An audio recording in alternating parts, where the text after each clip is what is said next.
began high over the Libyan capital Tripoli in a helicopter ride organized to prove that the city is calm and remains under Gaddafi's control. Even though opponents are closing in, having seized nearby towns as well as most of eastern Libya. Shortly after we touched down in one of the neighborhoods we had just flown over, a family was burying one of at least 9 protesters who had been shot to death here last week. The mourners began chanting, "Beware Gaddafi, you too soon will be buried here." But in other parts of the city, other chants. These people were shouting for Gaddafi as they were waiting in long lines around the banks for a handout from their leader, about $450 or 1 month's salary. Meantime, Colonel Gaddafi himself had yet to give an interview when we were suddenly called to meet him this evening. He drove up to this restaurant on the Mediterranean coast wearing his trademark flowing robes and gold-rimmed aviator sunglasses, looking every inch the larger-than-life character that he has carefully honed over 41 years in power. How are you? It's good to meet you. I'm Christiana Manpour, ABC. More than anything, his people wanted us to see that Gaddafi is not hiding and has not fled, but remains here in Tripoli, perhaps his last stronghold. He showed no signs of a siege mentality. That's perhaps because he remains utterly unconvinced that there is an uprising against him. No demonstration at all in the streets. No one against us. Against me for what? Because I am not president. But they love me, all my people with me. They love me all.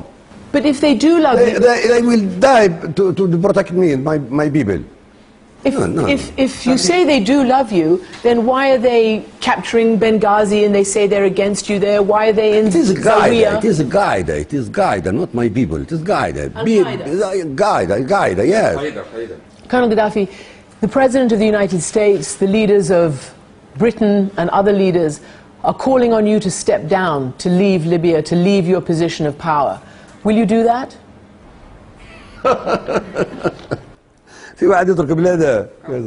Who would leave his homeland? Why do I leave my homeland? Why do I leave Libya?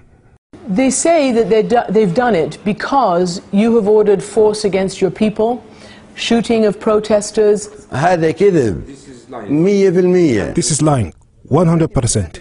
They say that you ordered air attacks against people, against civilians, and helicopter gunships. Your own pilots, Air Force pilots, at least 2, have defected, saying that they did not want to carry out orders against the people. Did you give such orders?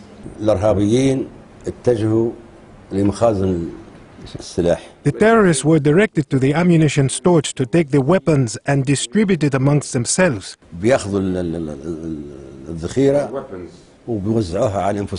So the orders were given to strike these places with planes, so the weapons don't get in the hands of the terrorists. The international community is concerned about stockpiles of mustard gas or other kind of chemical weapons. Would you ever use those?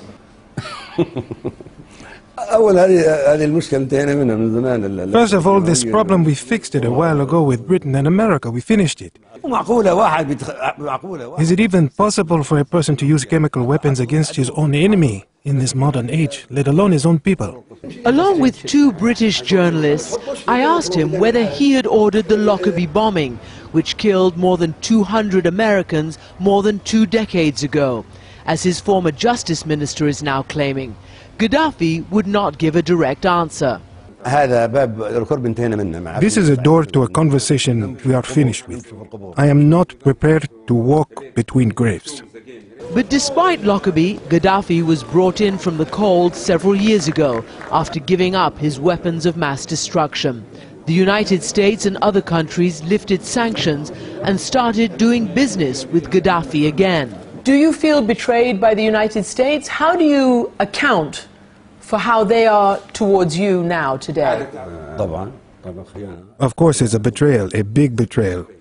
And there are no manners, it's silliness, beyond silliness, that the world can base their decisions on media reports. Is it possible that the world's decisions are being based on these reports? Political decisions. They should be looking for the truth of what is happening on the ground in Libya. Then make their decisions. We asked him what he thought of President Obama. My opinion I've said before on many occasions. I believe he was a good young man.